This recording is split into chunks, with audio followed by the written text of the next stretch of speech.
to order. Would you stand for the pledge, please?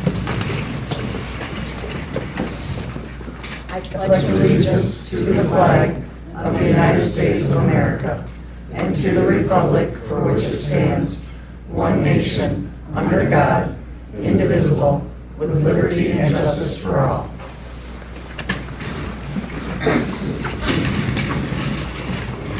Roll call. Kuchar, Here. Zeiss, Here. Blomstein, Here. Lees, Here. Campbell, here, Wolfgang, Here. Fitzpatrick, absent.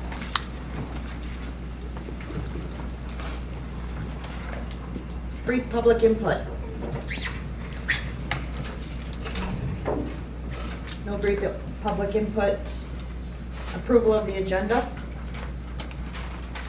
We need to make a change to the agenda tonight. I apologize for that.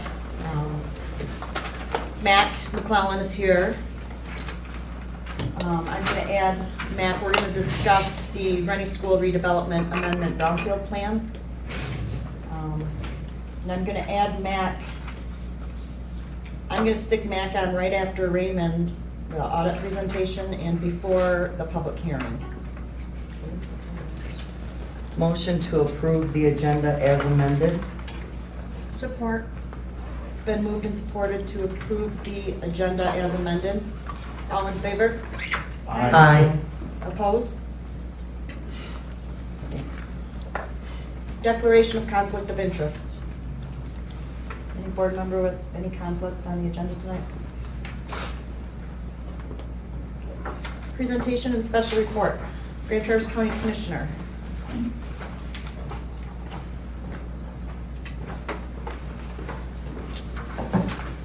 Good evening, everyone. Brad Jewett, Grand Traverse County Commissioner, District 3.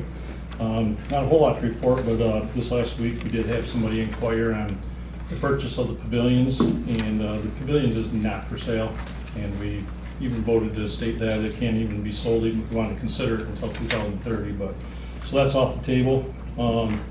8 a.m. meeting times seem to be a big hit. We've had bigger crowds than we've had in a very long time, and the county administrator and all administration's been real happy with that. We've had really good turnouts. A week and a half ago, we had a study session with MERS on the pension. The pension looks like it's heading in the right direction right now. We will not have numbers for 2018 till May or June, it looks like, but it sounds positive and everything. This last week, we had our first invocation policy. Pastor Brian Conaway from East Bay Calvary Church had that for us before we started. It's the first time in 2 years. And been business as usual. All bills are paid and things are moving forward. Any questions? Perfect. I hate to cut it short, but I got to be to Garfield Township now, so. Have a Drive good safe. evening. Thanks,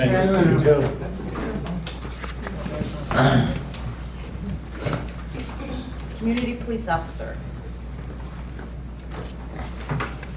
Good evening, Matt Krachewski, Grand Traverse Sheriff's Office.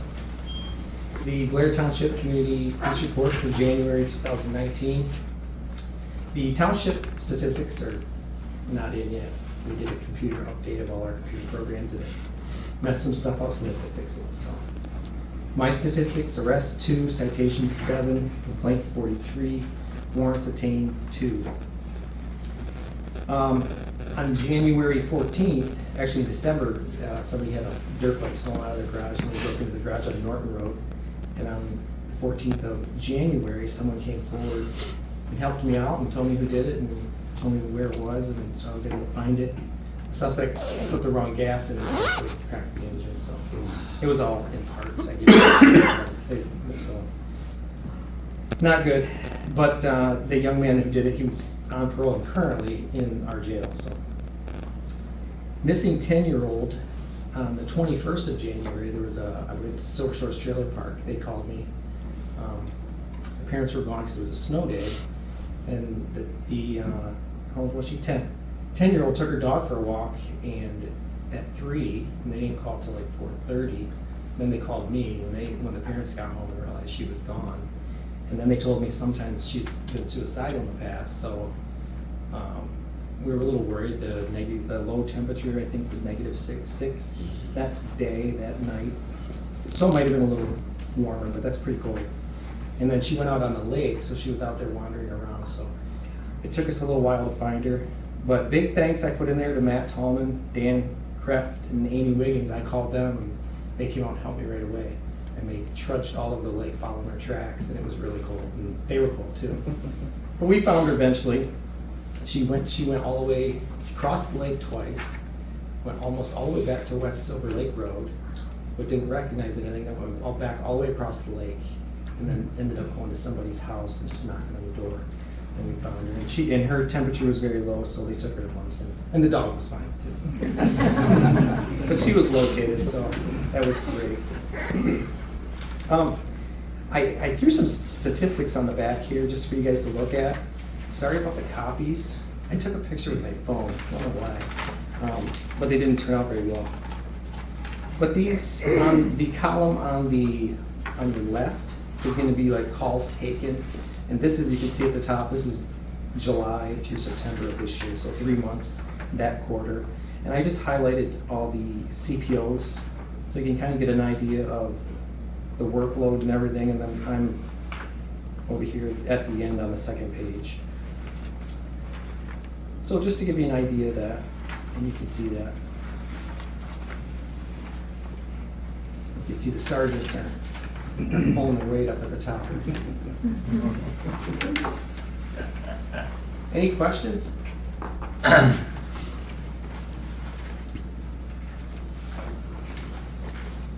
Oh, and the number, I forgot to tell you, the number on the left, or the right, is the, so that would be like a criminal complaint, something that requires an investigation and a report. Did I say it the wrong way? The one on the left is the incidents you handled, and then the right is the reports or complaints that require a report or investigation. So that's what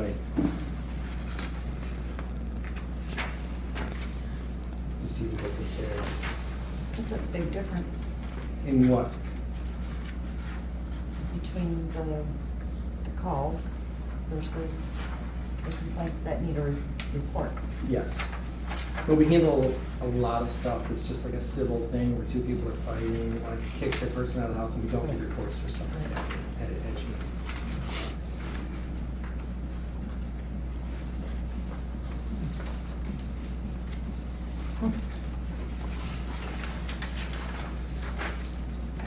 All right, if there's no questions, have a good night. Thanks, Matt.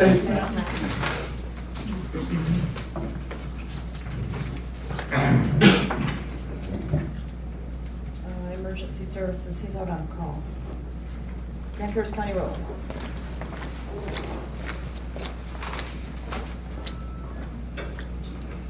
Well, hello. The good news, we have a manager hired. Brad Klazinski, I believe is how you say his last name, out of Elk Rapids.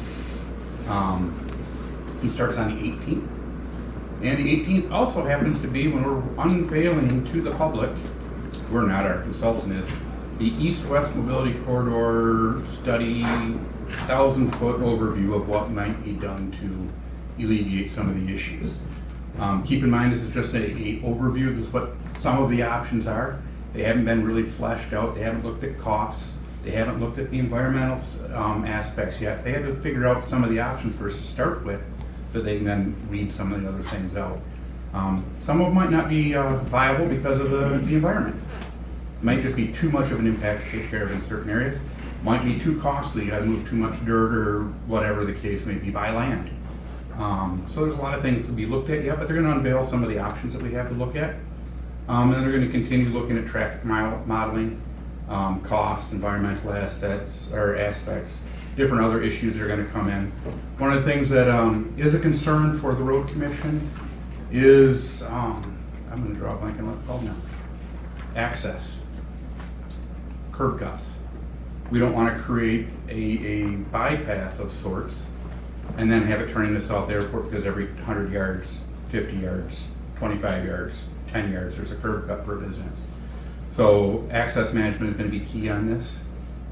For us to go forward with anything that's going to require townships that are affected, probably East Bay, probably Blair, to come up with an access management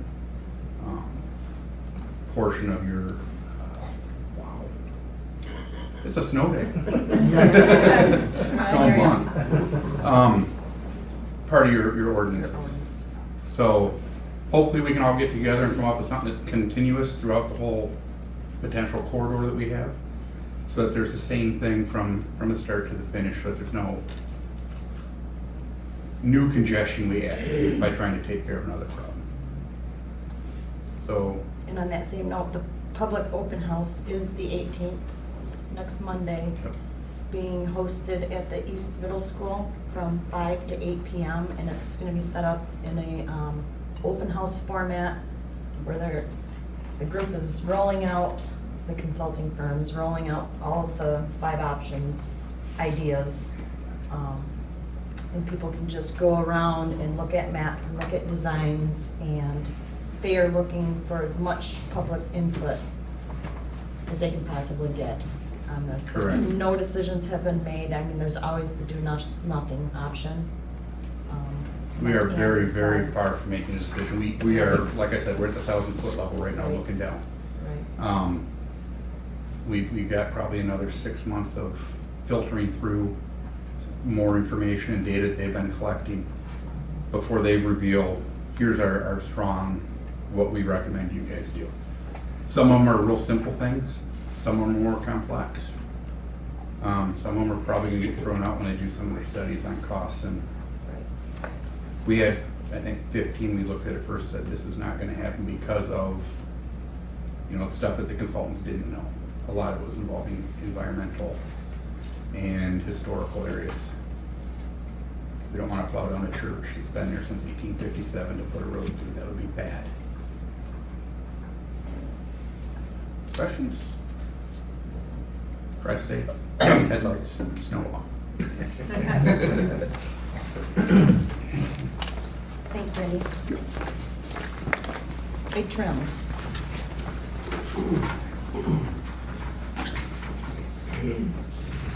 Good evening, Ken Schwer with Wade Trim. This past month, I think the only thing I have to update on is the well 4 iron removal plan. There's good news and there's bad news. The good news, the iron removal, the tanks, the piping came in, the contractor put it together quickly, very efficiently, it's painted, looks great. The bad news is the supplier did not ship the control panel, which we need to make it all work. So we are still waiting on some parts. At this point, the ship date is March 4th.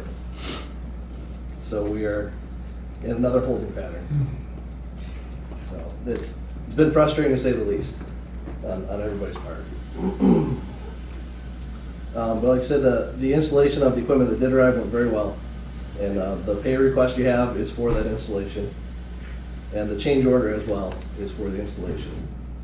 The equipment showed up, it came trucked, uncovered, unprotected, in a snowstorm, and it was just a mess when it arrived at the site. The guys had to do basically special cleaning to get the salt and everything off. Otherwise, the paint wouldn't be warranted on it. So they had to do some extra work to get that done. So hopefully by next meeting, we're in the startup mode at that point. Talking with the contractor, I think once everything shows up, they're a week or two away from getting this thing put together and going. So we just need all the parts to do it. So, any questions on that? All right, that's all I had this month. Thanks, Thank you. Ken.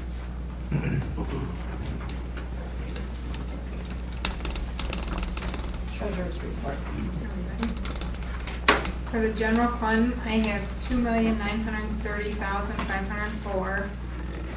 For public safety fund, I have $678,389. Ambulance fund, I have $714,152. Metro Act fund, I have $53,738. Liquor law enforcement fund, I have $20,200. Sewer fund, I have $1,685,812. Water fund, I have 1,672,386. Current tax collection, I have 301,202. Payroll clearing, I have $82. Milfoil fund, I have 10,013 for a total of 8,066,479.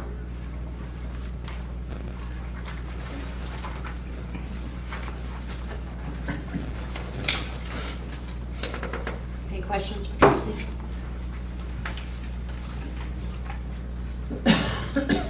Announcements and correspondence.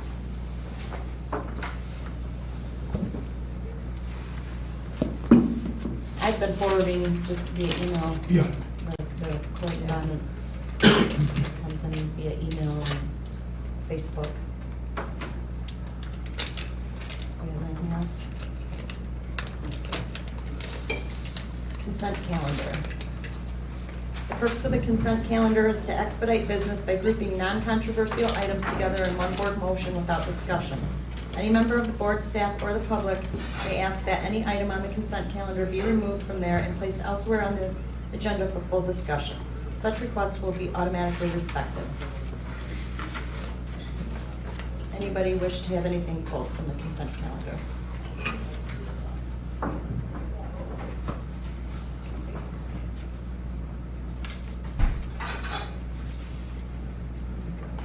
I move to approve the consent calendar as presented. Support. It's been moved and supported to approve the consent calendar as presented. All in favor? Aye. Opposed?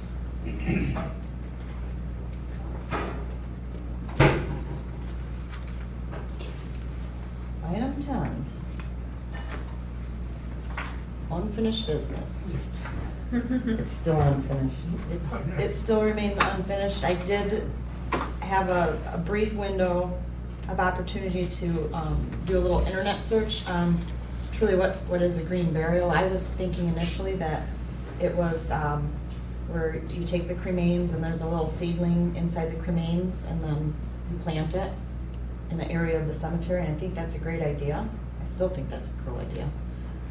But truly what a green burial is just that. You take a body that has not been chemically embalmed, there's no additives or preservatives, and you place them in a biodegradable casket and bury that, and the body just decomposes at the same timing of the casket. That's what a green burial is. There's 5, don't quote me on that, but at least 5 that I remember licensed funeral homes that are licensed and certified to do a green burial. It's a special license and certification for funeral homes to be able to do this type of burial. So, a lot more detailed than what I was originally thinking, where it was if somebody wanted to bury cremains of a loved one with a seedling. So I don't know if we So then wanna. do you wait like 5 years and you can bury somebody else in that same spot?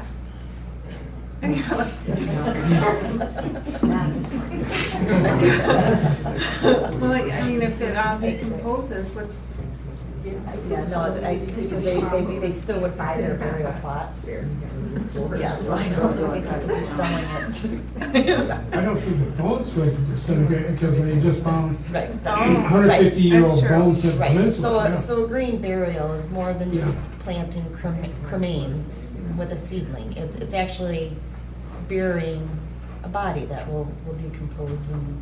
Yeah, Well, and this might be my fault, the wording, because what was originally inquired about was putting the ashes in a. Yeah. Yeah, that's different. I think that could be something we could look at. And then rather than calling it a green burial, we could just have a designated area in the cemetery for cremains.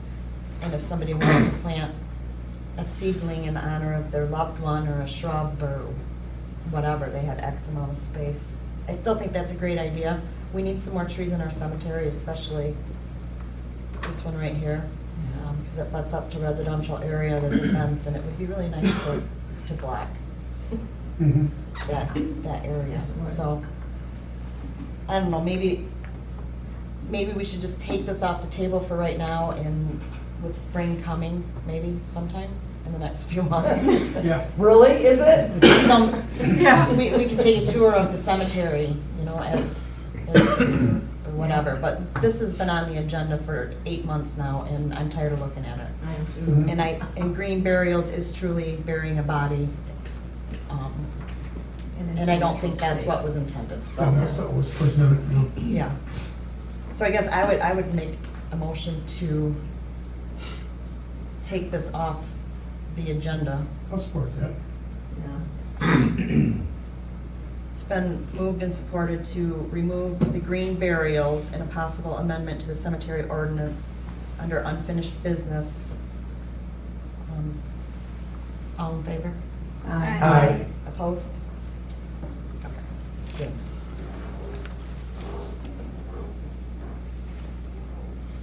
New business. Raymond, we have a little audit presentation. I must say, in 33 years of doing this, I've never had to follow up a cemetery ordinance before. Everything I do out here is new to me, so that's good. So. Well, thank you. My name is Steve Peacock, and I'm an audit partner at Raymond here in Traverse City. We were the firm that conducted the audit and some additional work for the township for the period ending June 30th, 2018. With me is my capable Lieutenant Lauren Brayton here, who may take a break as she's about ready to have a baby any day now. So we didn't give her permission to have it until this was issued. So just a couple. I think last time we talked, we were talking about work that had to be done on the opening balances. We've successfully completed that. That is done. We've finished the audit for 6/30/18. The township has complied with the extended due date issued by the state of February the 2nd to issue both the financial statements and your F-65. So you are in compliance with the state, which is good news. Okay, so that's kind of the 35,000 feet look. I did spend some time this afternoon along with Lauren with the management of the township and ran through the financial statements in meticulous detail. I don't plan to do that tonight, but I put a business card on everybody's spot here.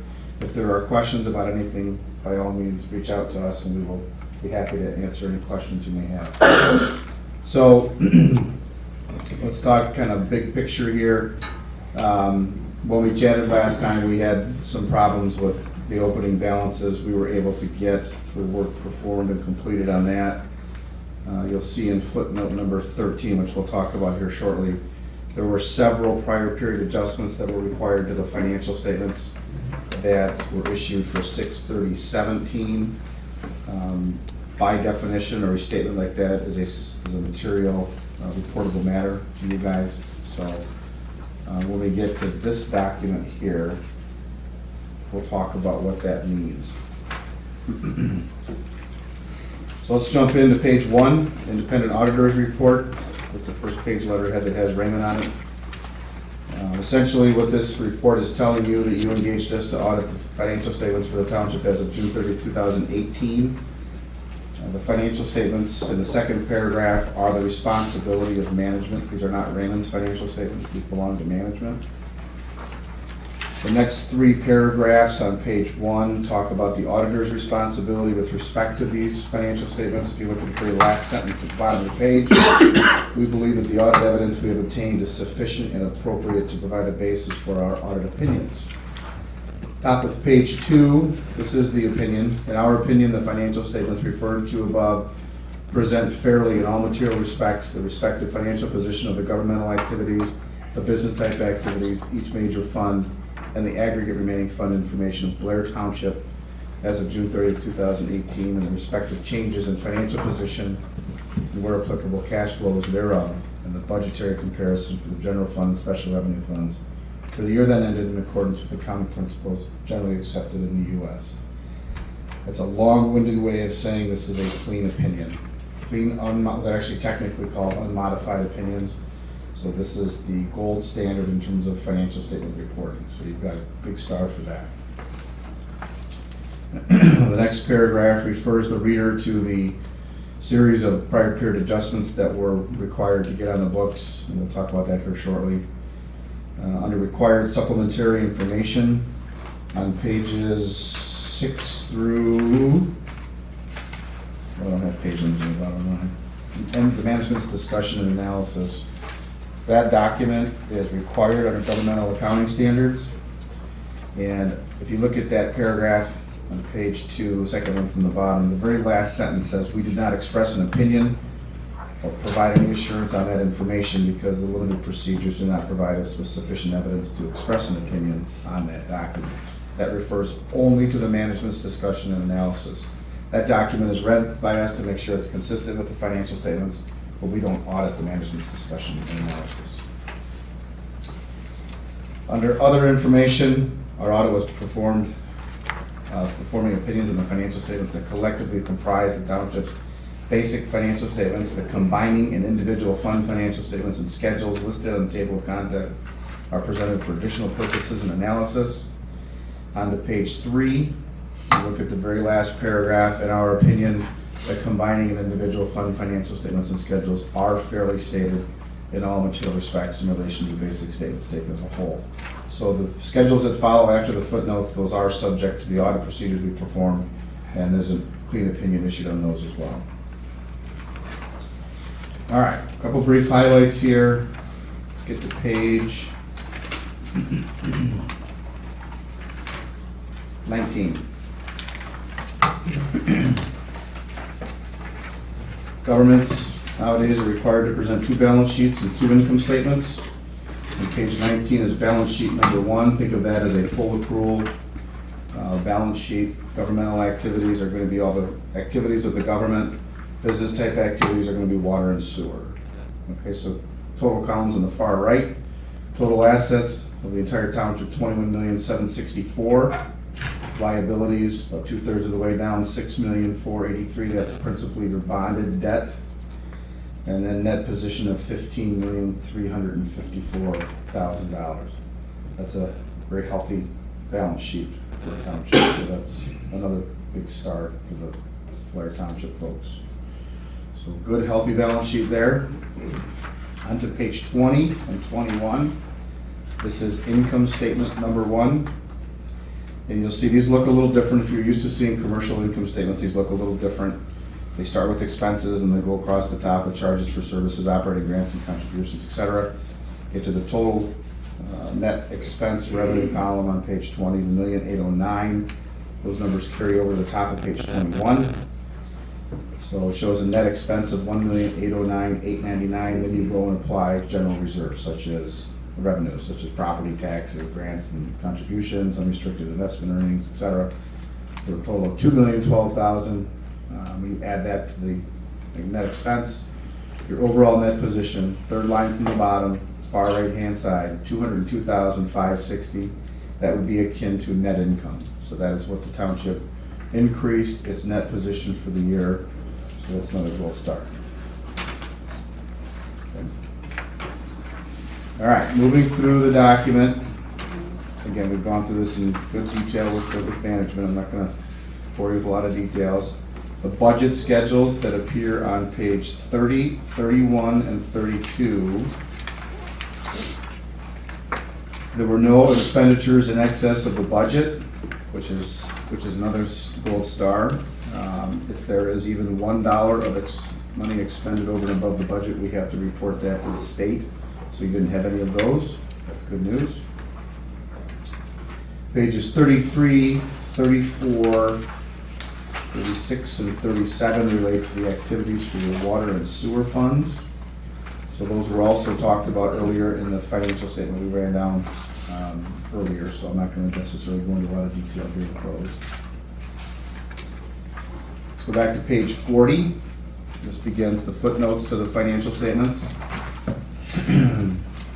Pretty common language used here with Michigan Township governments. Footnote number 1 talks about and defines the reporting entity, talks about the difference between government-wide and fund financial statements. Those are the 2 balance sheets and 2 income statements. Next page talks about your basis of accounting, financial statement presentations, and your measurement focus. It defines what your funds are, what they do, And this is a lot of light reading if you guys are having problems sleeping.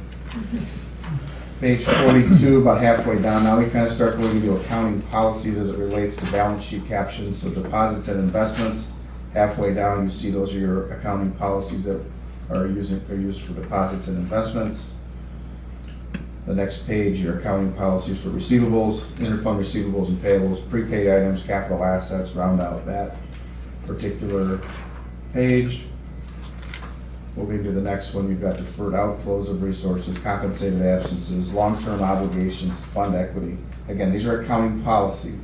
The township did not adopt any new accounting policies, so the language here might be a little different from what you've seen in the past, but there's been no adoption of any new accounting standards during the year, so it should be relatively consistent from what you've seen in the past. We might use a little different language than the other prior firm did, but that's what these show up to be.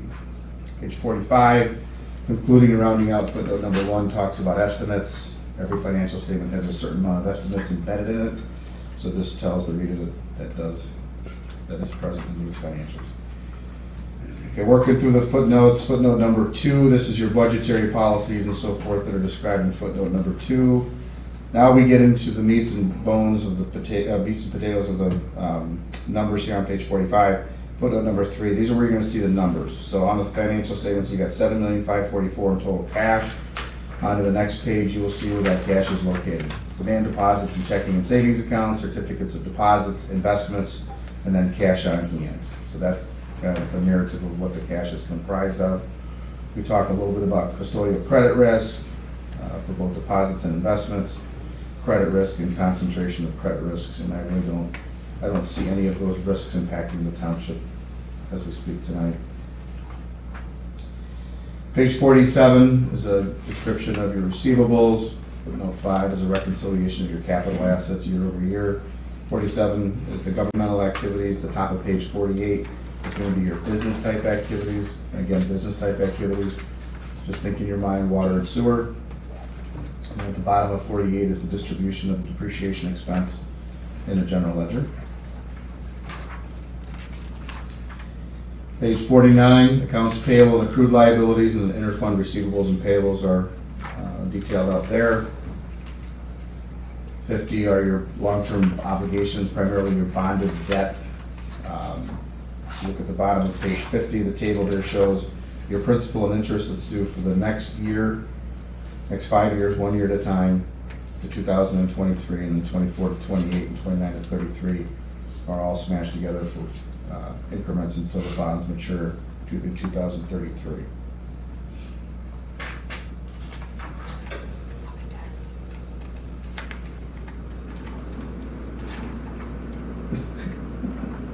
Other question? That was not a question. Okay. I said I'll be dead by then. Oh, you did.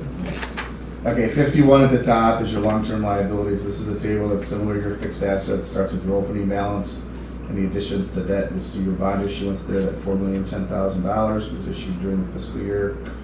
Reductions, ending balances, and then the amounts that are due within 1 year.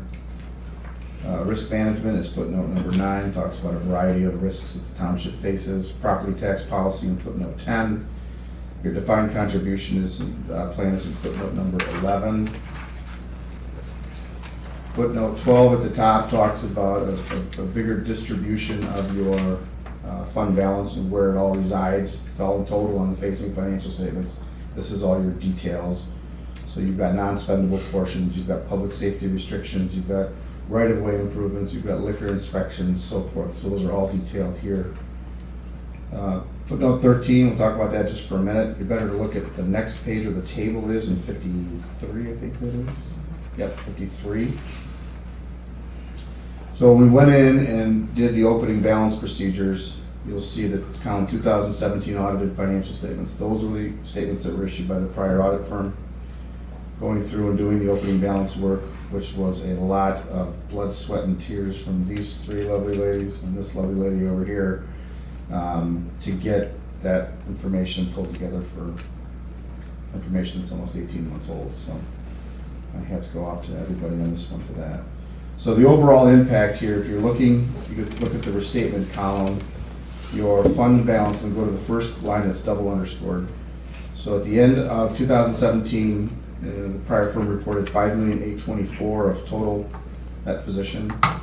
The net effect of all the prior period adjustments, which were about a dozen prior period adjustments, reduced that net position by almost $400,000 down to $5,427,000. There are a variety of adjustments, and those are in the narratives that precede the table. I can go into all of those if you'd like. We've talked about it with management. I think we're in a good spot with them. But suffice it to say, there were plenty. And we could talk for an hour or so on that if you wanted to, but I'll leave it up to you if you want to just take that and read it and let me know if you have questions. But we have gone through in detail with management. So that's kind of the crux of 13 there. Water and sewer, you'll see a big sweep there to 53. The second and third line from the bottom, you'll see some big swings in the fund balance for the water and sewer fund. The net effect is only $4,200, but you look at them on a standalone basis. Sewer went down 236 and water fund went up by 241. Last footnote 54 talks about any events that occur subsequent to year end that would be relevant or material that we should report. So these are all items that you are fully aware of, and we put those in there for the reader to read in case they are not aware. Statements that follow on page 55 through 59, those are 60, are statements that generally do not comment on because there is a lot of minutia in there. If you get home and you find something in there that is of interest to you and would like to chat about it, by all means, we're capable of doing so. Any questions on the financial statements? We'll go through the letter in just a second here, but any questions on the statement? Okay, just a couple of observations. Raymond, I think we're not the biggest, we're the second biggest firm in Michigan. Just to let you guys know the breadth and extent of our knowledge when it comes to governmental auditing standards. I think we audit over 350 Michigan municipalities, from townships to cities to counties to authorities. You pick the governmental unit. That's a big part of our client load. It's over 300,000 chargeable hours for our firm a year. Spends a lot of time in quality control. Our executives that lead that group are constant speakers for the Michigan Association of CPA, the MTA, the GFOA. These are all accounting associations that speak your language. So I'm very confident that these numbers are absolutely correct. In the event someday comes along and you choose not to use Raymond, and we are called upon to produce documents, work papers and so forth, I can assure you that they will be provided work papers and audited balances of where we left off. So it was a big debacle last year. We would not do that to the township. So I want to stand here so you guys know that.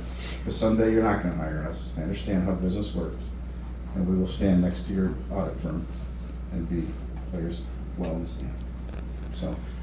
Thank you. Couple things else real quick. I would suggest that members of the township and maybe any board member who is interested, Raymond has a 3-part series, governmental accounting training. It is beginner, intermediate, and advanced, and it's free of charge to any of our clients. Anybody who wants to go to Grand Rapids for a couple days for each session, that is great accounting information. I would encourage the Michigan Township Authority also has a bunch of continuing education for accounting matters.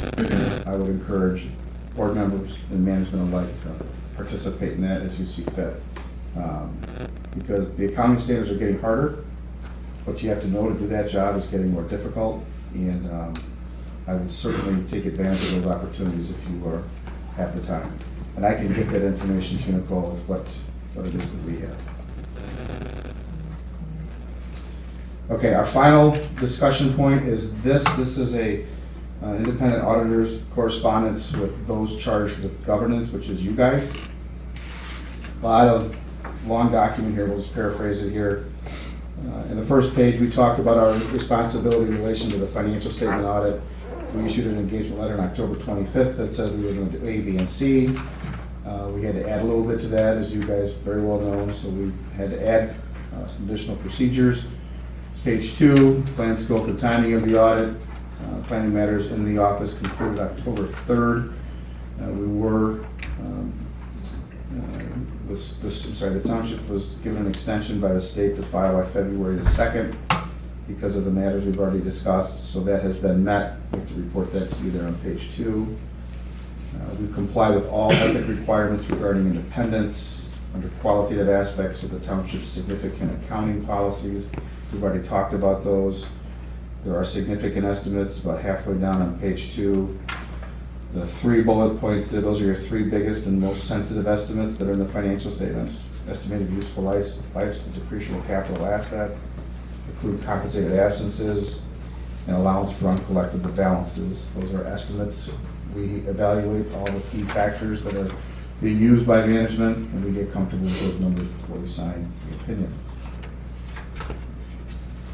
On page 3, significant difficulties encountered during the audit. We've talked about the predecessor auditor information, and we had some further processing delayed by a health issue, so that required us to get the extension from the state. Uncorrected and corrected misstatements. There are several adjusting journal entries that we've gone over with management. We're going to work on getting those posted to the general ledger, so those, your GL will tie up to our audit report. There are also some past adjustments, which are adjustments that could have been made that management chose not to make because they're not material, and we concur with that treatment. Under disagreements, there were no disagreements with management. Management representation, we'll talk about that here in a second. Management consultations, other accountants, we are not aware that there were any of those. Top of page 4, other significant matters and findings. We'll get into that in just a second here. Other information and documents containing audited financial statements. We've talked about that already. And then there's a whole section in this letter that talks about upcoming changes in accounting standards. So let's get to attachment A. There are 3 levels of findings, and material weakness is number 1, significant deficiency is number 2, and control deficiency is number 3. That's what's defined there at the first page for attachment A. Next page, finding 2018-001. Those of us in the room that remember the Enron debacle, that came back and told every firm, every client under audit that they had to be able to prepare this document with in-house talent. So we generally meant everybody had to have a CPA with current licensing and current education. Most of our clients do not have that, and they engage the audit firm to assist them in this process. That is totally acceptable, but we do have to report that. That's the context of what this finding is that you engage us to help with the preparation of this document, and once it gets close to being final, we take ownership of the actual document, and then we issue our opinion thereon. I don't think we're going to have material audit adjustments, or I'm sorry, prior period adjustments next year. We think we've got everything all cleaned up this year. So any language that talks about prior period adjustments in this findings would be gone for next year. On to the next finding, 2018-2, lack of appropriation segregation of duties. In a small township, this is a finding, unfortunately, we're probably not going to get away from in the short term. You do what you can to segregate the responsibility by following the state rules, but it's a small accounting staff, and there's always risk for collusion with a small accounting staff, so that's why we put that in there. There's not really a lot you're going to be able to do to change that particular finding. Just when you have a chance to segregate duties, just be mindful that that's what we look for when we do an audit. Next page, 2018-3, delinquent water and sewer customer accounts. We found in the performance of our audit that a number of township residents would choose not to pay their water sewer bills and add them to the property tax bill. That is not a normal procedure that we have in our client base that we see. So our recommendation here is to the township reassess this practice, bill and collect monthly as you bill the water and sewer receivables. You might have the outlier that ends up on a property tax bill, but as a matter of due course, this should not be your normal standard operating procedure. It leads to a potential risk for fraud, so let's play this out of a potential fraud. If it's in your water sewer bill, goes on your property tax bill, goes to the mortgage company pays your escrow, right? How many people in the room read their escrow statements? How many read in very clear amounts read their property tax bills? every often, right? So let's say if there was some theft going on, and I'm not suggesting there is, but if there was theft going on inside the township, and these things are being paid through a mortgage processor that we pay attention to, the only way you're ever gonna catch that is if these folks are billed and collected monthly like any other utility. So, I talked to Nicole about that this afternoon. We can work on some language in terms of changing the standard operating procedure, but that's an area that's ripe for fraud. So we want to make sure you guys put controls in place and policies in place to prevent that from being a standard operating procedure. Not to mention the fact that people who aren't paying their water and sewer bill are taking advantage of the township. They're not paying you're not collecting the money, you're losing out on the interest earnings on that. So. Under other matters, continuing bond disclosure reporting, this matter may have already been resolved in our discussion this afternoon. Folks who have outstanding bond issuances are required to report certain financial information on an annual basis. We were unable to determine if that had been done. I believe Nicole is going to verify that with some bond counsels tomorrow, so that may already be done. Reporting unclaimed property. A few years ago, Michigan changed the Unclaimed Property Act, where if you have a check that you've written that has become stale dated and has never been cashed, you used to be able to void the check and move on. Now under the new property tax rule, you have to submit that to the state under these sheet rules. So, and as of right now, that's taken care of. So we're good to go on that. It needs to be an annual effort that's taken on by the township, and the state is putting efforts into auditing this. So this is a hot area for the state to check for unclaimed property. The rest of this is just Appendix B, or Attachment B. This is all your upcoming accounting standards, real riveting stuff. Attachment C, this is the representation letter. You'll see that in yellow. This is a letter that management provides to the audit firm that basically tells us that everything we've asked for, they have provided. It's accurate, honest, to the best of their knowledge and belief. All signed by Nicole, Lynette, and Tracy. And then the very last page of this letter, this is the audit, which are adjustments that could have been made that were not made. And what you do is you look at the numbers on here. If you go to the very bottom line, you'll see the effect of these as it relates to assets, liabilities, equity, revenues, and expenses. These numbers are extraordinarily small, so these are not a problem for us to pass on having those required to be approved. So we're good on not making those entries. So having said all of that, who has the first question? Go to Nicole, it'll be 20 minutes, but I think I can.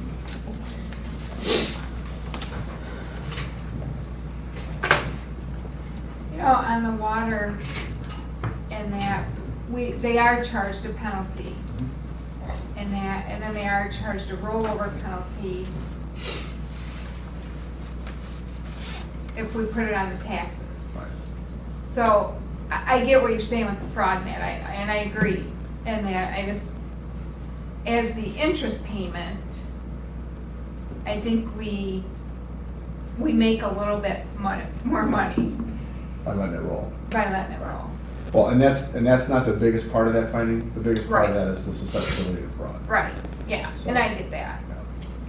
Yeah, I was As trying to part of figure our out- audit procedures, we contacted a couple escrow companies, and you know, how much time does the escrow company go Well- through and read this? And I know when, like, because we get a lot of calls in our office from like H&R Block and, you know, the different ones that prepare taxes.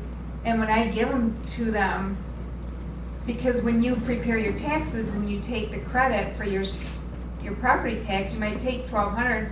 Well, what if 500 of that is water? You're not Right. supposed to be taking that. Correct. So when I talk to the companies, I will tell them that you have to back out. This is what they paid, this is what's on their bill, but 500 of it is delinquent water, and that has to be backed off their taxes.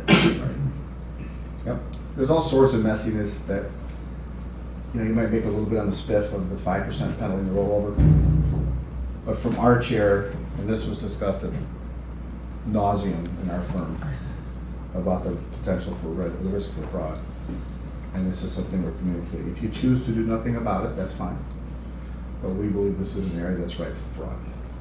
So we'd like to see some controls tightened up there. Otherwise, next year when we do the audit, we're gonna really beat it up. We hit it pretty hard this time. I don't know what much more we can do, but it'll get hit even harder next year. So. Other than that, again, thank you to you three lovely ladies for helping us and to the board for engaging Raymond.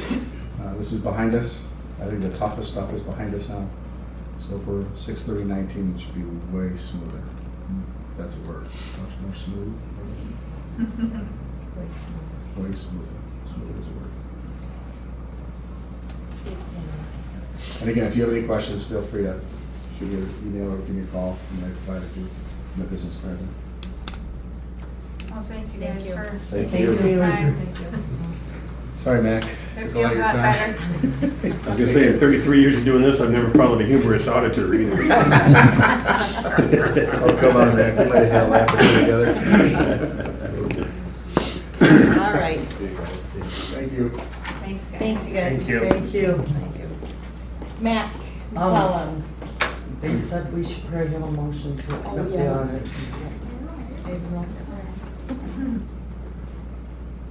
I'll make a motion to accept the year-end 6/30/2018 audit as presented tonight by Raymond.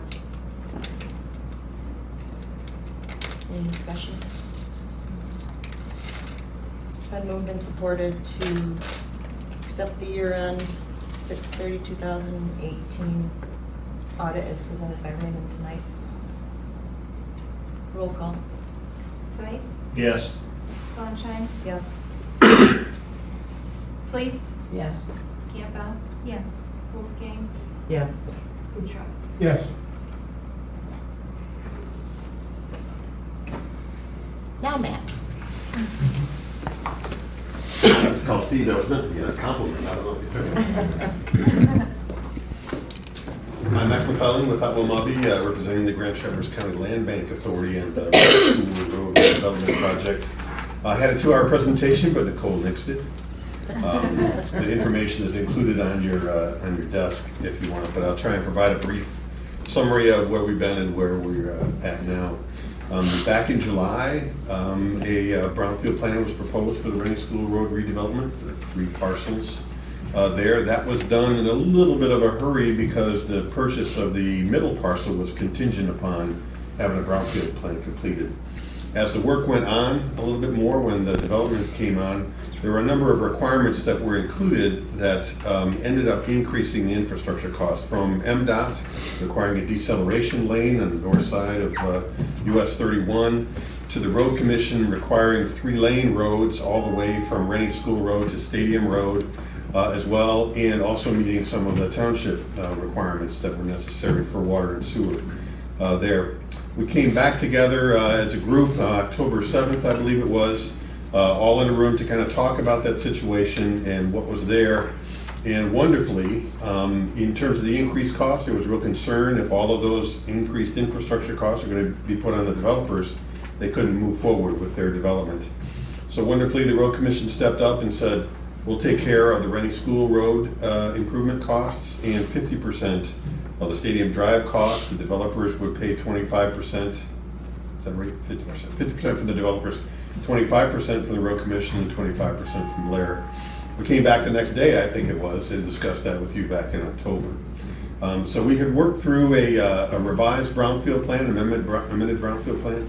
The other net effect of that is that there was a limit of 10 years worth of capture on that original plan, but those increased costs required the capture to go out to a maximum of 15 years. So those are kind of the 2 main amendments, changes to the brownfield plan.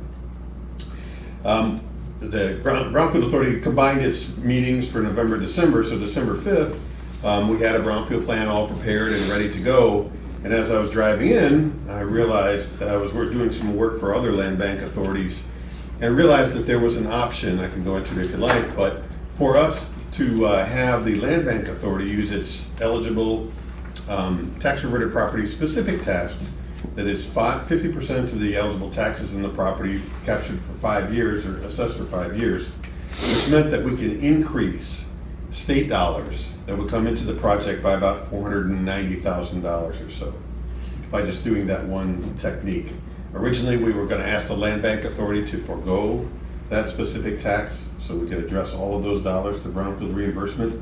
But with this tool, we were able to increase the dollars coming in significantly added state dollars into that pool, so everybody else should be paid off more quickly as a result. So we held that back on December 5th. Unfortunately, that communication didn't get out to the township, and I didn't realize this, but the Land Bank Authority, or the Brownfield Authority had sent that out. And so you acted in December to concur with that amended plan, but we had rescinded that because of this change that we had. So coming back to you is a brownfield plan today that includes that 5-year 50% capture and the capture of those dollars. All the other components are the same from the brownfield plan you may have looked at in December. So the appropriate action for you tonight, if you so decide, is to rescind your motion of the December meeting and approve the resolution concurring with the amended brownfield plan for Reading School Road. And I put in your boxes that we had to rescind the resolution from July, and we do not. Max says we do not need to rescind that resolution. Just for clarification. Just the motion. Yeah, that was the original brownfield plan, and that stands, and then you can add on the amended plan.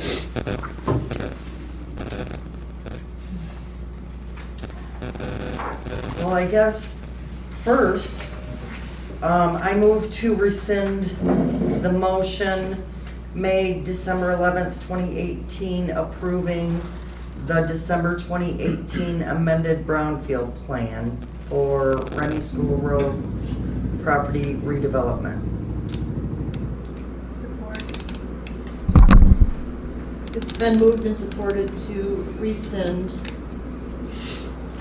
the December 2018 amended brownfield plan, Rennie School Road development property redevelopment.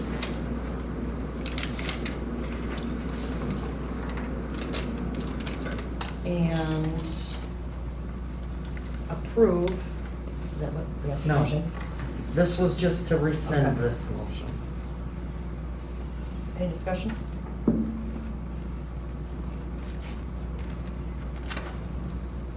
Amanda, will you do a roll call?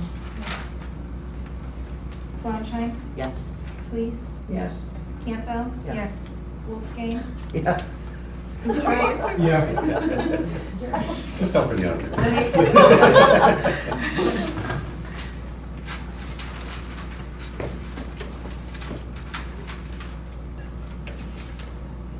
Now, the approval of. It's appropriate to have a motion to pass the resolution concurring with the amended brownfield plan. I move to adopt resolution 2019-03 to approve the amended brownfield plan. Support.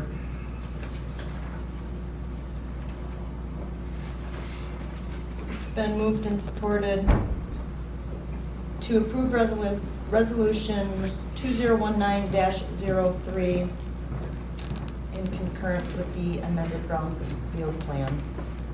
As presented. Any discussion?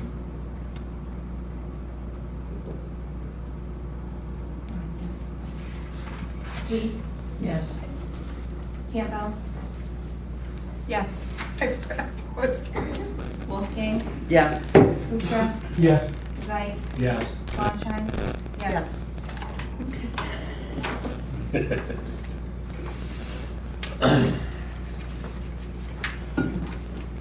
Thank you very much. Thanks, Matt. Thanks, And I'm Matt. sorry that you missed out on my presentation, but I bet you're not, so.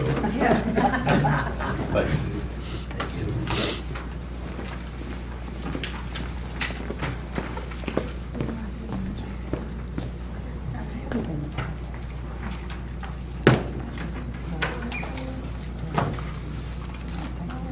Okay, it's actually gonna be item C, public hearing. Special use, SU SBR 19-01-01 to establish a veterinary clinic boarding facility and pet center at an existing building located at 4470 Norton Road. 300-foot mailings were sent out and the notice was placed in the Traverse City Record Eagle. I'm going to go ahead and open up the public hearing at 7:02 p.m.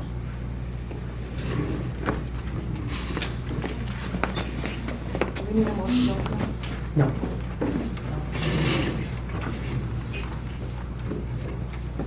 Hi, my name is Kelly Lemcool, and I'm the one opening the facility on Norton Road that's going to include the vet clinic, as well as a grooming salon, a kitten rescue and adoption center, boarding facility, a dog obedience, and low-cost spay and neuter.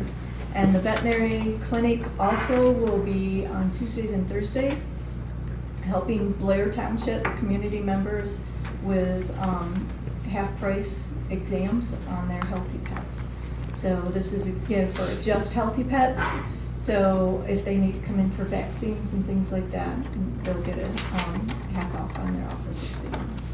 So my dream for this building is to educate our community, and so a lot of that education comes into looking for a pet to start with their family.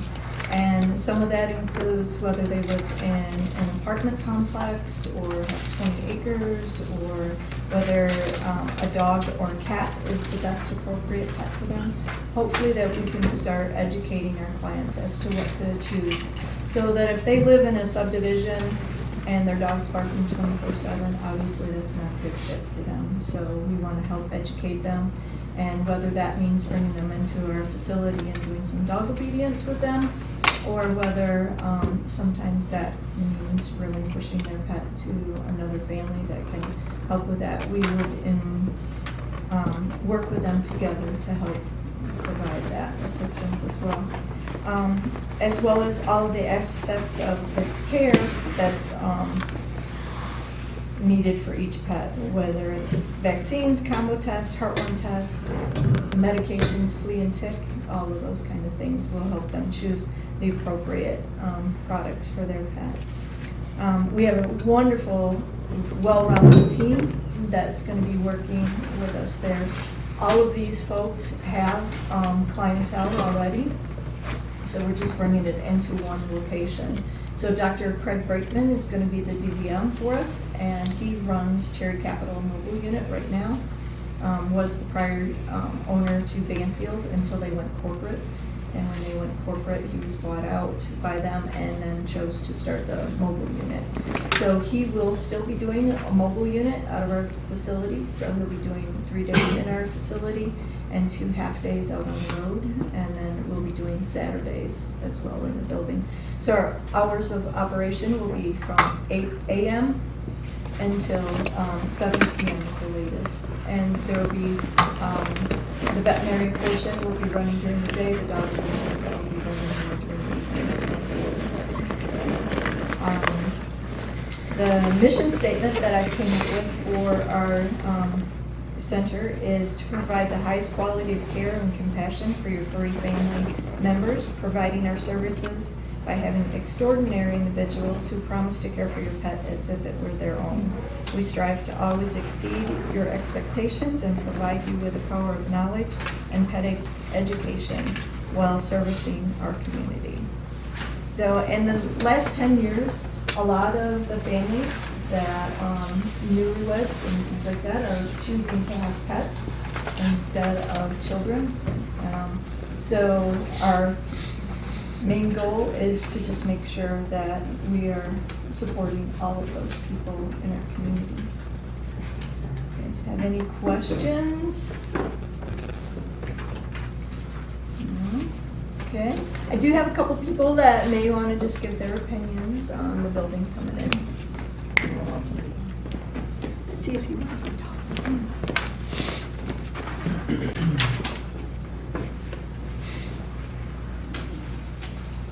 Hello everyone, I'm Betsy Seibert, and I have known Kelly Lemcool for quite a long time. I guess you could say my expertise in part of this is I used to help Kim Scarrett out at the Silver Muzzle Cottage up in Elk Rapids, save animals, save dogs, mostly senior dogs. At one time, my husband and I had 5 dogs. I don't know where they came from, but they appeared on his desk all the time. But we lived in Lake Andon, and there was not really an ordinance on how many animals you could have. Now we live in Blair Township, and Kelly has been our technician when she was working for the animal hospital. Animal Animal medical, thank you. But I really think after I've talked to Kelly and gotten to understand where she's coming from and what her dream is, because that's always been my dream. But I'm a little old, and within the year, my husband and I are going to be moving to Phoenix. But in the meantime, I look forward to bringing my expertise on, well, she's bringing kittens in, I have a cat. But my expertise is on dogs. But I think it's a great thing that the community needs, having no children, as she said, having 5 dogs, and just this past year, Kelly was involved with 3 of the deaths of our animals due to cancer or old age or just different problems. And you can't find anyone that's more compassionate about animals and people too. I can only hope and pray that you'll give her the opportunity to bring this up to par and to get it open and help out the community where there's so many vets out there that are so extremely expensive. And I know if any of you, and I'm sure you do, have more than 1 dog or cat, you know, having 5 at one time, it gets very expensive. So please open your hearts and open your doors and your thoughts to allowing Kelly to bring this up to play. And I personally look forward to working alongside her team as a non-volunteer employee. We'll talk about money later. But thank you. Betsy, could we get your address? Yes, it is 790 Yarrow, Yarrow Trail in Traverse City, around the corner, Meadow Lane. Okay, I Yeah. thought, It's, yeah. so you're not in Blair, not that it matters. Yeah, we're in Blair. No, I don't think so. I don't think so. No, Meadow Lanes is good. Garfield. Oh, it's Kelly? It's okay. Okay, I forget. It's okay, yeah. It's okay. All right. Well, thank you. I appreciate it. Thank you. Yeah. You're welcome, Kelly. Rich, do you have anything to say for me? Please and thank you. Yeah, I was being a dog barking like cat. But actually, it's the other side of it where the neighbor is living back in the woods. I live right next to her, 4450 Norton Road. And I think it'd be a real good use of the club. The back of the building backs right up to my property, and they've been doing a little bit of training in there over the last month or two, when nice, well, not the last month or two, maybe a little bit before that, when they're still trying to buy it, just to work out things, and I think it'd be a real good thing for the club in the area. A lot quieter than it used to be with the club there and all the parties and things going on 24/7. So I'm in favor of the use of the club for that purpose. Rich, what's your last name? Durkin, Durkin. Thank you.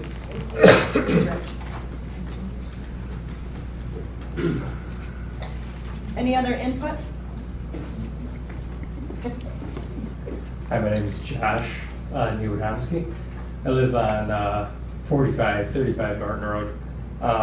I'm also in favor of having a veterinary facility. I think it's a really good idea. My only concern would be noise levels, because we live right across the street from this facility.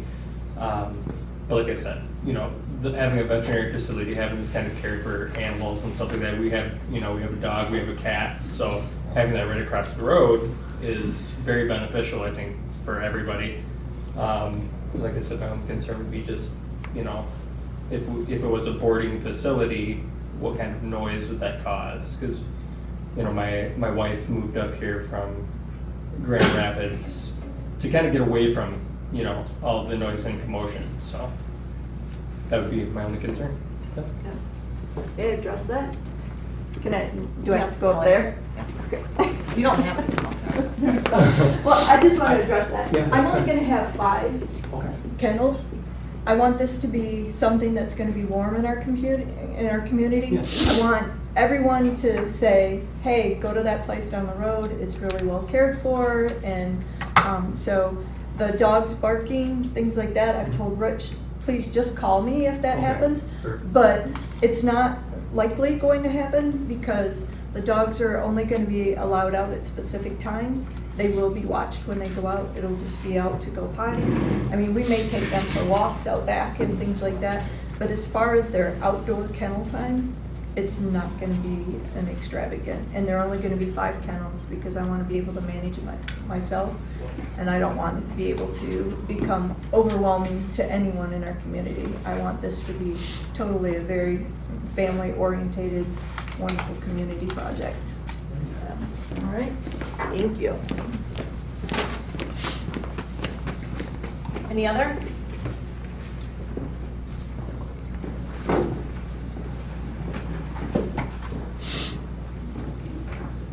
My name's Jason Lupkel. I'm Kelly's son. Live at the same address. I'm totally in favor for this, not just because she's my mom, believe me.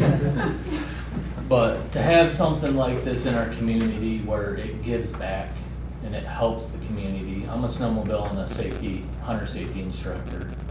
I love to do that because it's something I like to do and it gives back to the community. That's what I think any business or anything like this should do, give back. And that's definitely what's going to happen here. Thanks, Jason. I didn't even pay him for that. Any other input before I close the public hearing?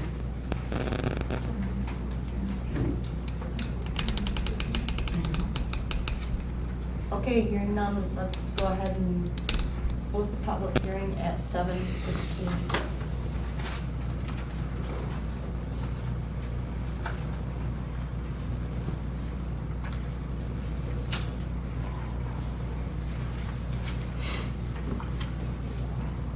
Any board discussion? I think it's a good idea. I'm going to make a motion to go ahead and approve special use number SUSPR 19-01-01 for Kelly Lemko, who is requesting this special use to establish her veterinary clinic boarding facility pet center at 4470 Norton Road.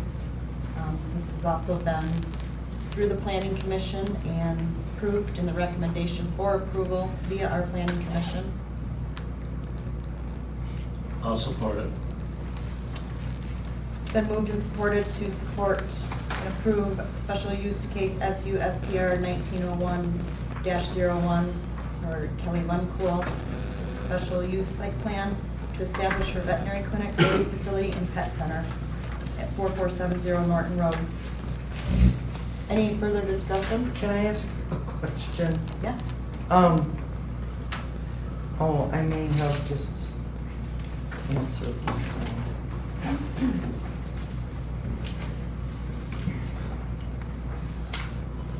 So there's a different site plan case number than the special use, Lisa?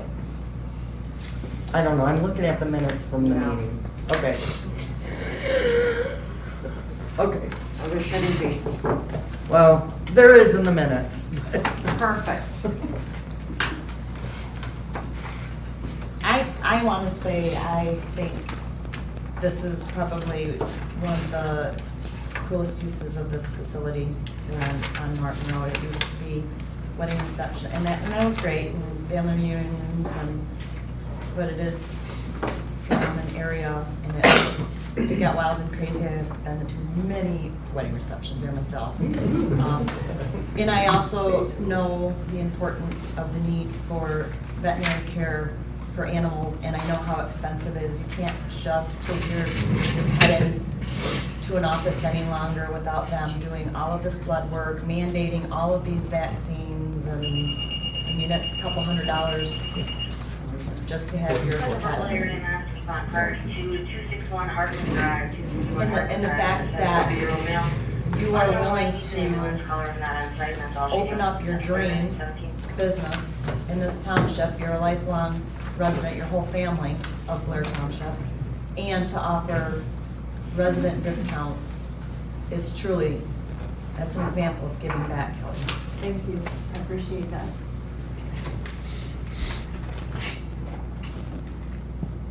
Any other discussion? Let's do a roll call. Campbell. Yes. Wolfgang. Yes. Kuchera. Yes. Zeitz. Yes. Bonshine. Yes. Please. Yes. Thank you so much. Welcome, Kelly.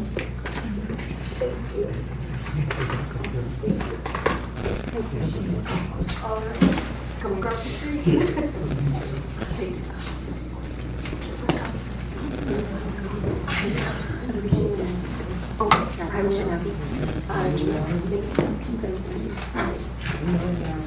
Thank you, Rick. Board of Review reappointments.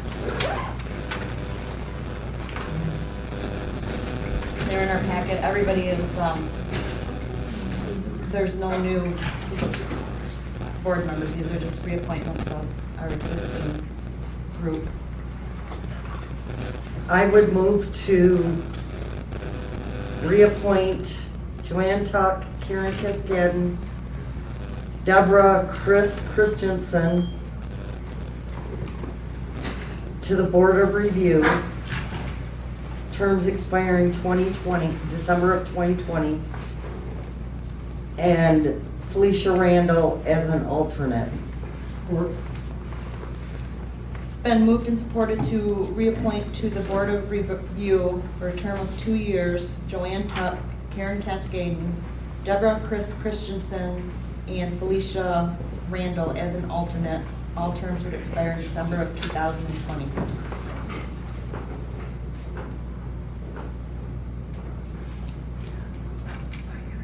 All in favor? Aye. Opposed?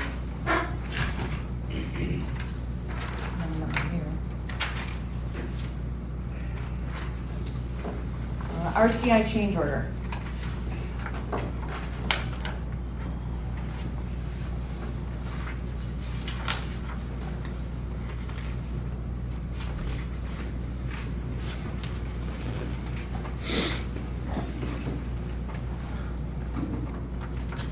Ken, do you want to say anything about this change order, or? I can certainly answer any questions. Okay. This is what I discussed before. The specialized cleaning is the bulk of it. And the rest of it just cleaned up the unit price items during construction. We ended up putting a little extra 12-inch water main in, and not quite as much 6-inch as we anticipated at bid time. So it just evened everything out. All that's left is lump sum items, so there shouldn't be any adjustments unless there's additional unforeseen conditions. I don't want. You think? No. I move to approve change order number 2 from Richter Construction Incorporated for work on the iron removal facility. Support. It's been moved and supported to approve change order number 2 from Richter Construction for work on the iron removal facility. Any discussion? Roll call, Amanda. Wolfgang, Yes. Kutrop, Yes. Zeitz, Yes. Wagenscheid, Yes. please. Yes. Oh. Campbell? Yes.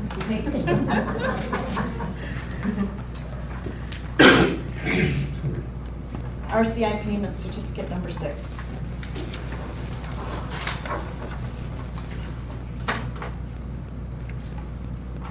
I'll make a motion. Oh, go ahead.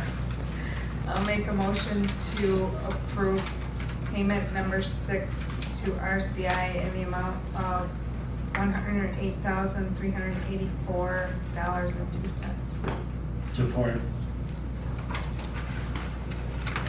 It's been moved and supported to approve certificate of payment number 6 to RCI Richter Construction for a total of $1,384.02. Any discussion? Please. Yes. Campbell, Yes. Wolfgang, Yes. Fitzpatrick. Sorry, Kutrop, Yes. Zeitz, Yes. Wagenscheid. Yes.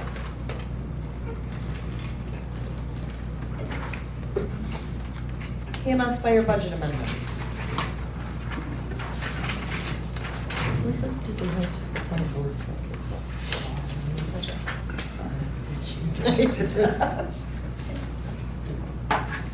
Their stuff's out of order. Oh, there it is. Okay. I think it's pretty self-explanatory. The memo is pretty self-explanatory, but I can answer any questions that you guys might have. Or maybe Eric can. Your name is on this.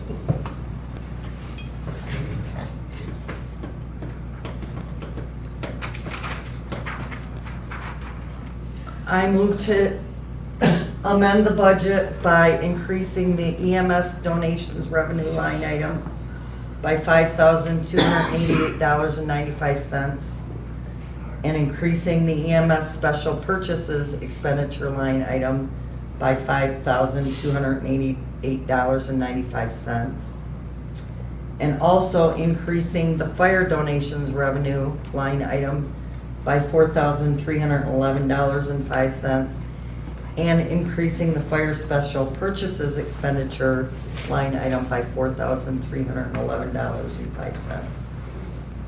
Support. It's been moved and supported to increase the EMS donation revenue by $5,288.95, to increase the EMS special purchase expenditure by $5,288.95, to increase the fire donation revenue by $4,311.05, and to increase the fire special purchase expenditure by $4,311.05. Any discussion? Roll call. Campbell, Yes. Wolfgang, Yes. Kutrop, Yes. Zeitz, Yes. Wagenscheid, Yes. please. Yes.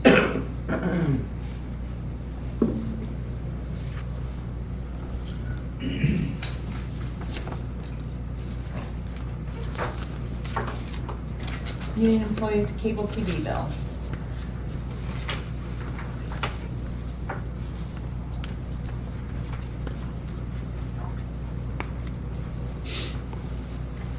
I'll make a motion to approve the EMS and fire budget to begin sharing the cost of up to 6 HD cable boxes, 1 in the day room, 1 in the workout room, 3 in the sleeping quarters, and a possible addition to be added in the sleeping quarters with the expanded basic cable, at such time that there is a zero balance left in the fire EMS union cable amount.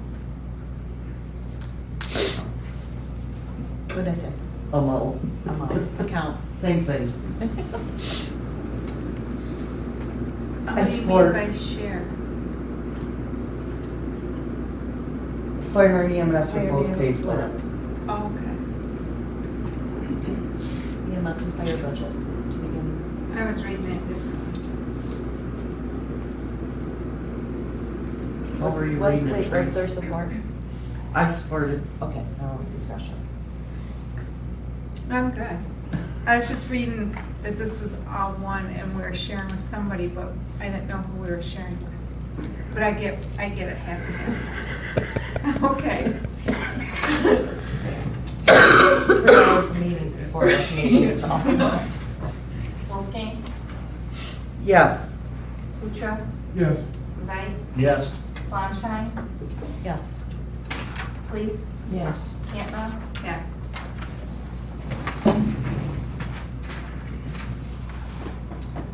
Sean Bottomley, resignation as a full-time paramedic firefighter, and he has requested to remain part-time status as a paramedic only.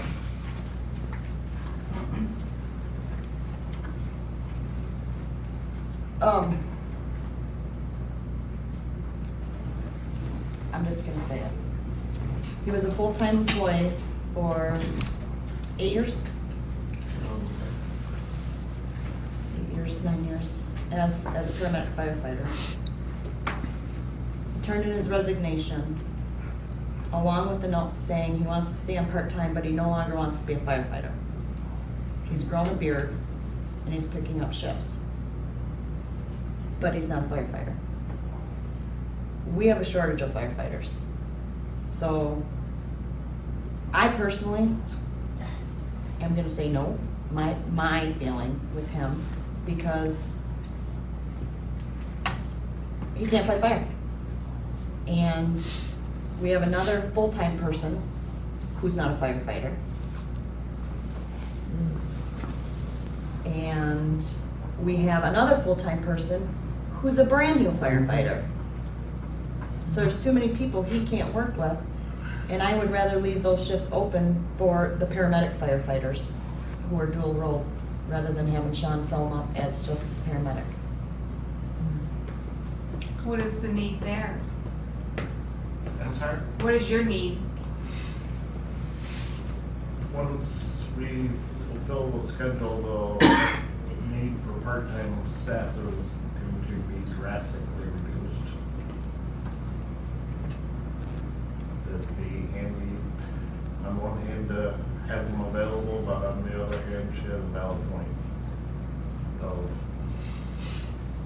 And these people leave here and say, I want to stay on part-time, and how does that work out? Have we ever seen Dan O'Brien work the shift? he has not. Well, this goes way back, but Draper, He has not.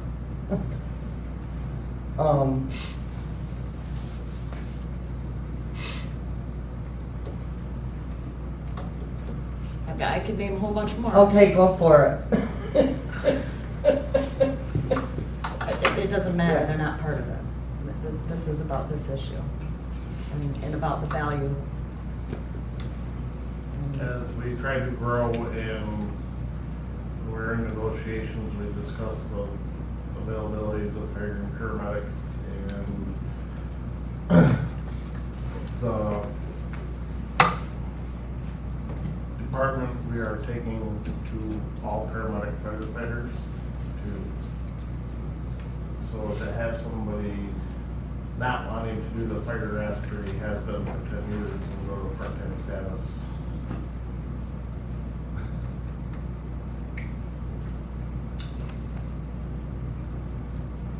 What if we accept his resignation and then leave it open if he would like to continue as a part-time in both positions, all right?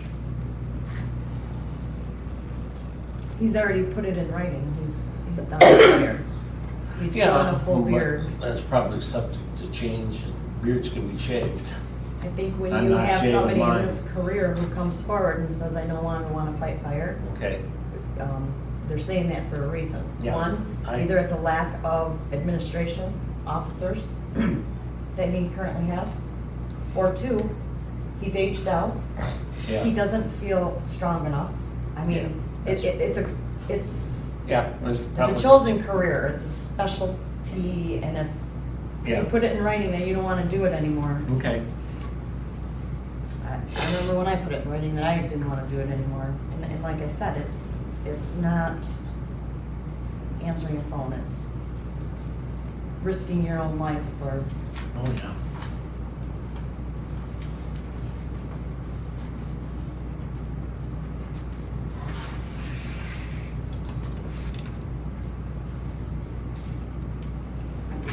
Doesn't matter to me, it's up to you. It's not gonna affect my life either way. I'm gonna make a motion that we do not allow Sean Bottomley to remain on staff here as a part-time paramedic. I'll support that.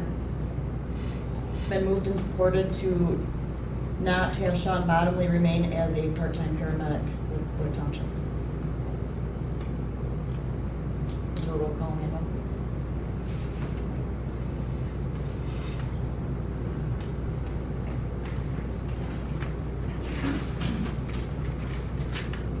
Kuchar, Yes. Zeitz, Yes. Flanshein, Yes. Fleece, Yes. Campbell, Yes. Wolfgang, Yes.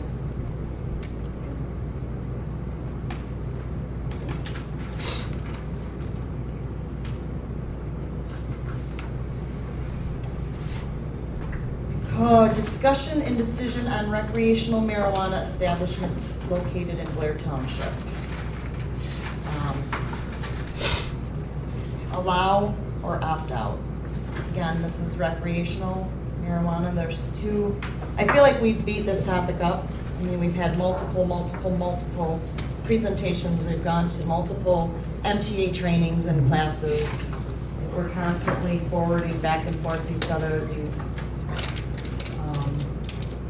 attorney opinions, and I just think the time has come, at the direct order of our zoning administrator. For the love of Pete. Lisa, what do you? It was a while ago, like a few years ago, wasn't it voted that we wouldn't have the marijuana establishments? Like when this first all started, before votes for the recreational? We have an ordinance in place. Yeah, that's what I meant. an That ordinance. allows them, From 2008. yeah, it Yeah, does, I mean, that's allows different. them, but it just gives parameters as to where they can be and That's what I was. what they Yeah. have to do, yeah. And again, this first one is recreational, that we're, Yeah, which the state of Michigan just legalized. right. So we have to, But we don't have to have an establishment in Blair Township. correct, but we have to make a decision. We have to either opt in or we have to opt out. Okay. We can no longer, Really bad. yes, but there's two separate topics. There's, again, Right. recreational and then there's medicinal. We're just doing recreational now. Right now, we're just doing recreational. So we have to adopt an ordinance if we want to opt out of recreational. I make a motion to opt out of recreational marijuana in Blair Township. Support.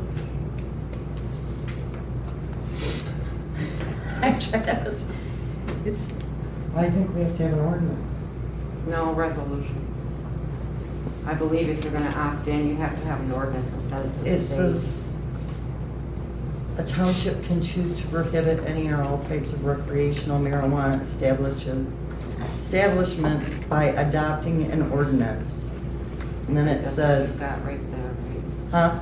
I think that's what the copies were. It's, I guess it's an ordinance, but it's like 2 pages. Right. Okay, but it's an ordinance, right? right, but let's just make the decision right now to opt in or opt out. Okay. And then, yeah, Lisa will put together the specific ones.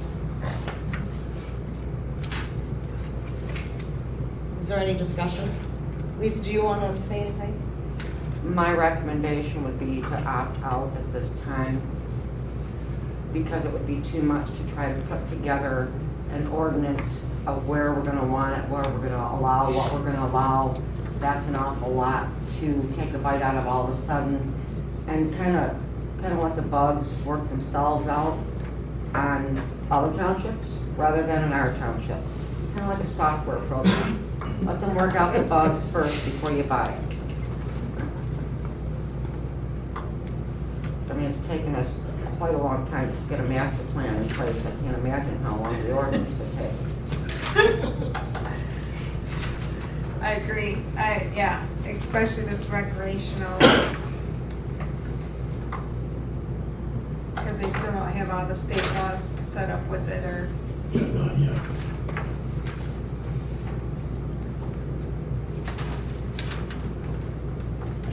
So what we'll do next month is bring the actual ordinance, we'll have a number assigned to it for the opting out of the recreational,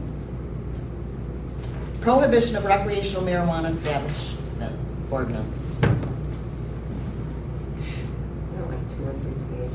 I think I've ever seen an ordinance that's less than like 50 pages. No, it's just 2.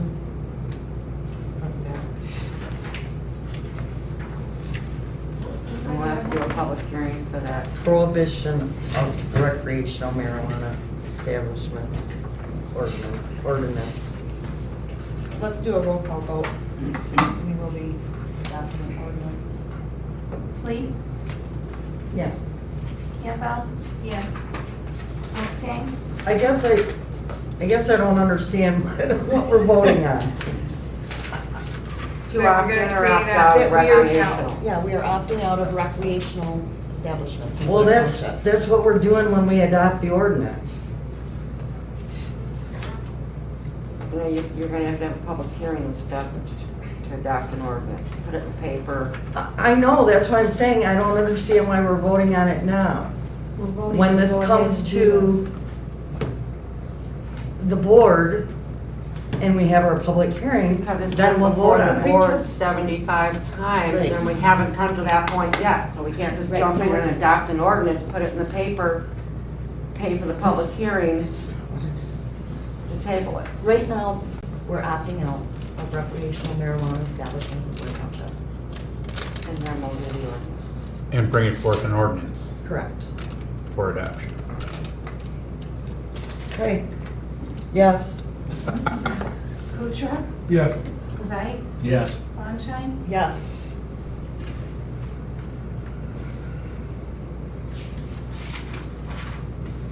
Item J, discussion decision on medicinal.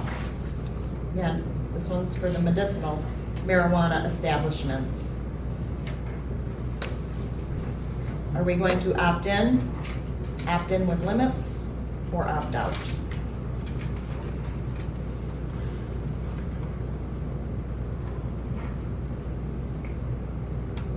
Discussion.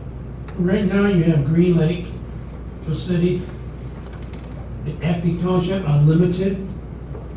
So you got those 3 in Grand Traverse County. That opted in.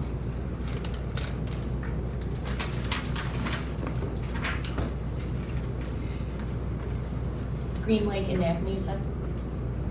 In the city. In the city. Mhm. In the city. Yeah, that's just it. Okay. You have Green Lake City and Acme kind of partially or whatever. They have a lot of restrictions, don't they, Acme? Yes.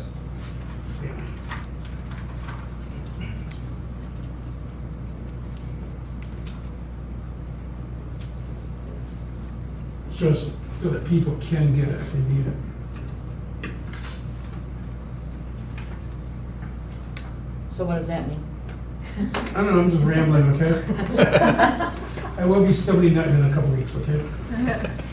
So, if we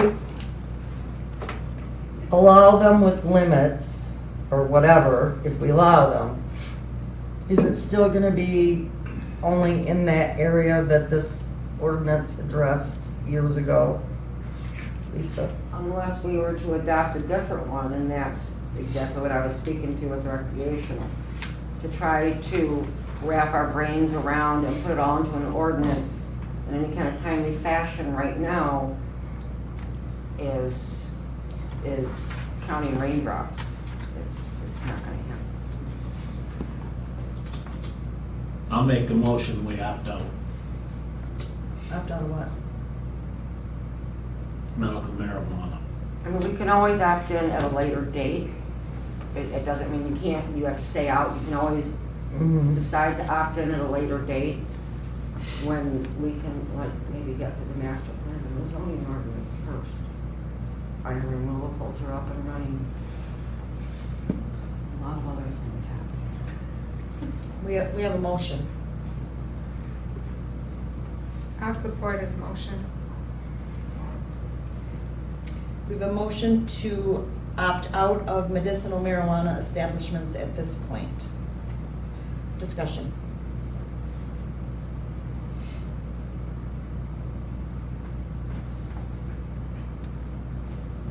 Roll call.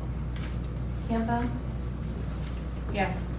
Wolfgang, Yes. Kuchar, Yes. Zeit, Yes. Flansheim, Yes. Please. Yes.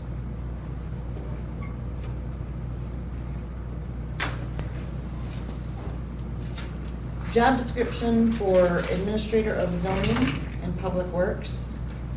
I guess at the beginning with the agenda, there's already an ordinance in our zoning book. Section 25-2 is actually the job description of the zoning administrator. So if we're gonna write a new job description, we're gonna have to change what? An ordinance. She also has a job description for water and sewer. She already had that, so. None of which included shoveling or cleaning windows. That other class has a sign. Right, right. Just be That clear. wasn't even in there. Yeah, she already has job description, so. Several. So what are we saying? So we're saying this didn't need to be on here because we're, Okay. yeah, she's already got. So we're gonna remove K. J. Or just no action taken. No action taken because there's already a current, You're welcome. it's not, she's, I had a whole list of job description for you. they're separate job I'm descriptions. sure you do. But she's dual rolled. I don't think we should roll it into one of them. I mean, if we were to lose her, Oh. I don't know that we would be able to fill Administrator of Zoning and Administrator I of mean, Public if Works. that's too much, Right, split me in two. right. Yes, that would be fine. I'll take one leg and Tracy, you can take the other. Okay, there you go, wishboner. Extended public input. Oh, we still got L. No. Oh, interview committee. Go on. Interview committee for ordinance enforcement officer, assistant ZA. Oh. You don't have an L on your sheet? She doesn't. She doesn't? No. Really? Oh, cause you, I you added fixed it. everybody Oh, else yeah, except for me. She's like, what are you talking about? Okay, so you're looking for a committee. Interview committee for ordinance enforcement officers, not necessarily a committee, a couple people. I'm gonna right off the bat make the recommendation that Lisa sit on the interviews. Yeah. Sit in on the interviews. Oh, yeah, sure. I also would like to. Dennis, since he's Not here. Sounds He's good. sitting on a. Perfect way to But 'cause punish he's him for planning missing a commission. board meeting. Yes, Yeah. you miss a board meeting, you get. We're gonna get signed up for committees, dude. Yep. Right. That's the way it rolls. When does he get back? The night of the 20th, yeah, the night of the planning commission meeting. Do you wanna wait that long, or? That's only a week. That's next week, Yeah, yeah, so that's you have next time to Wednesday. set up. Yeah. I'm busy, girl. Well, I was just thinking Shovel. if he wanted. I'm shoveling, cleaning windows. He'll trust. Okay, extended public input. Nathan Bidler, Marion, Michigan, you guys know me. Pretty disappointed in the outcome tonight. Recreational is one thing, but for medical, should definitely be here. Your township voted for it overwhelmingly. Pretty sad.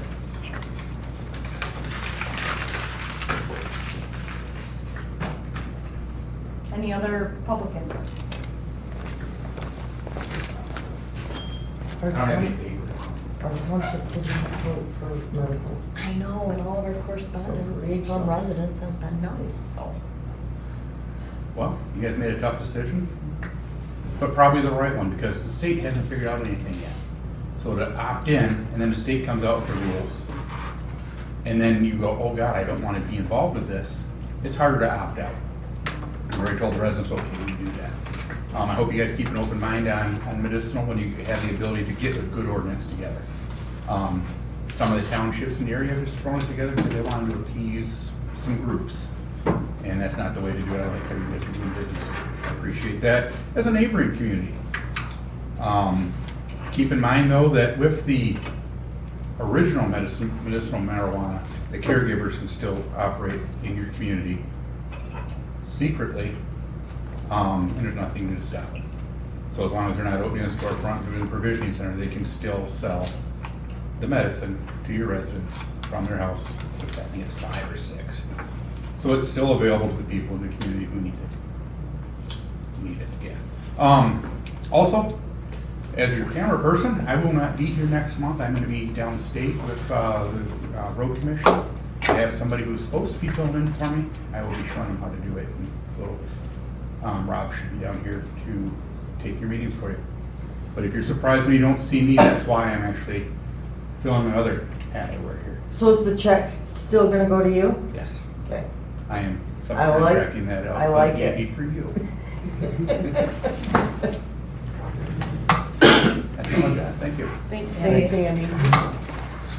Any other public input? Yeah. I guess I'll make a comment. I'm Manuel, 908 Bush Road, and I was just interested in what your guys' outtake there would be on the medical and the recreational. And there's just, like he said, there's a lot that's just out there that hasn't been figured out yet. And looking at Colorado, you can just see that there's a lot of things going backwards there.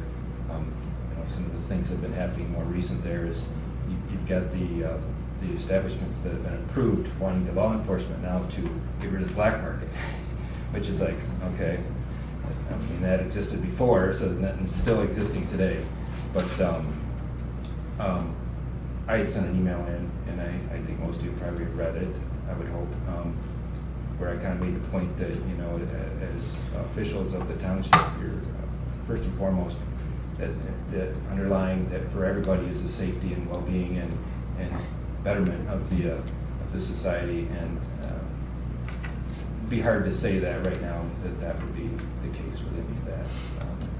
There's a lot of science behind that, and I get a lot of input from that because of what my wife does, and if you really look at that, there's no positives.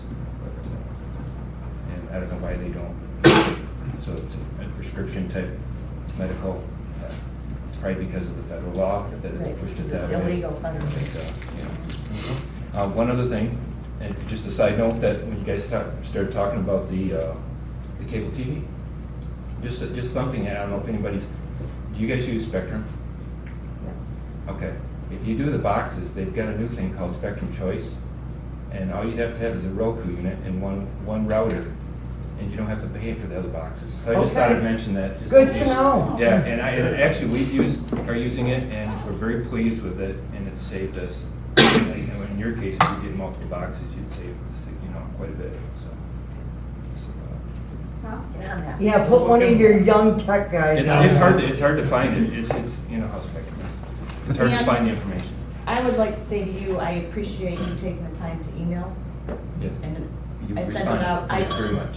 Yes, and I've been forwarding the emails. We probably, well, I don't even know how many, 15 maybe, came in just from our newsletter.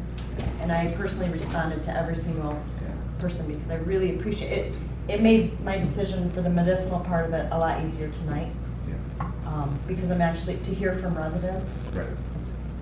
it's what we want. Yes. So, thank you for taking the time.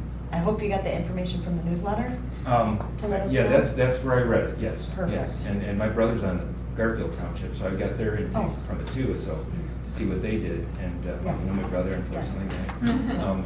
And then, just a little history, my father-in-law, Paul Hansen, served. Yeah. And my father-in-law and my wife was here for a little while. Yeah. Yeah. So So, it was an opportunity for me to see new faces. More relation is Rich. Rich is my youngest brother. Yeah. Okay. I went up. I'm the oldest of it. I went out west. Well, thank you. Thank you. Good night. Drive safe. You too. All right. This meeting is over. I make a motion to adjourn. Support. Started.